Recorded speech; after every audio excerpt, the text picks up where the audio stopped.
It is time to begin working on the Mustang positive battery terminal. We are going to cut away the corroded part of the wires. Have to take both these off. We're going to replace it with a splice kit. Alright, here's a crazy thing. On the negative side, all you got to do is take that bolt off that post and off comes the cable. Nothing could be easier. Even if that corroded, you're done. On the positive side, well, you'll see that in a minute, but they hard-coded that thing into these wires. There's no nut to take it off. So it becomes part of the harness. The harness itself is about 300 bucks, and Ford charges about 800 to install it. This thing runs all throughout, to the alternator, under the engine, to the computer, to the fuse box, everywhere. Absolute insanity regarding this what they call a battery-to-battery cable harness. So about a year and a half ago, year and 3 months ago, this battery went bad. It's not just like a battery died. The battery went bad and it spewed up acid off the positive. This was covered so you don't see it. It's not something you normally check. I've never had a battery do that. One day it didn't start. We went and checked. Hey, we're going to get a new battery. Found out this is permanently mounted. Can't do it. This is all corroded. Took it to the dealer. They swapped out the battery and did their best to get this connector back on. And we left it. It was working. There was no, it appeared for the moment it was okay, and I wasn't going to do the whole harness.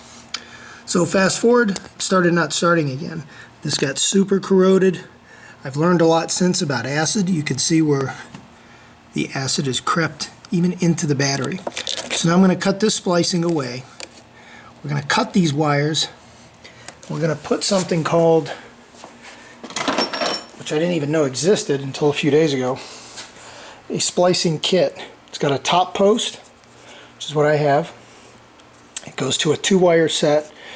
I don't have an additional wire here, so that'll just remain. It'll be good. The only thing I have to be super careful of is that I cut the right length, so I can have no unsprung weight. Like the way it is now, they did design that part good. It fits right to the battery. This harness is bolted in here for the long haul, right?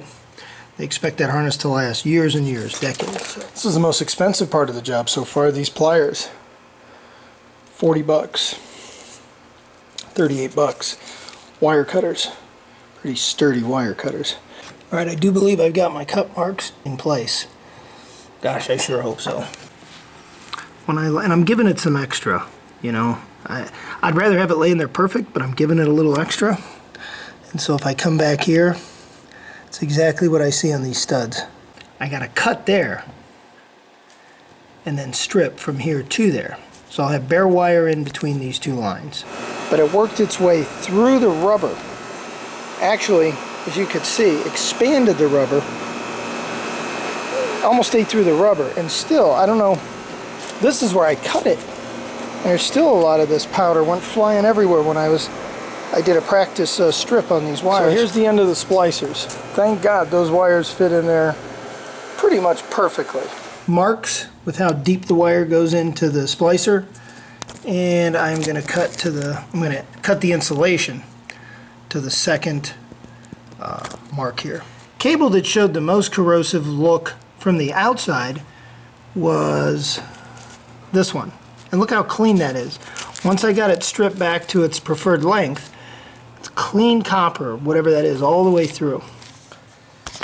Alright, it's getting a little dark, but I just took her for a test drive, and connection-wise electronically, the alternator is lock steady between 14.1 and 14.3, so that was good throughout the entire trip. Whether I was cruising, accelerating, downshifting, alternator was doing a great job.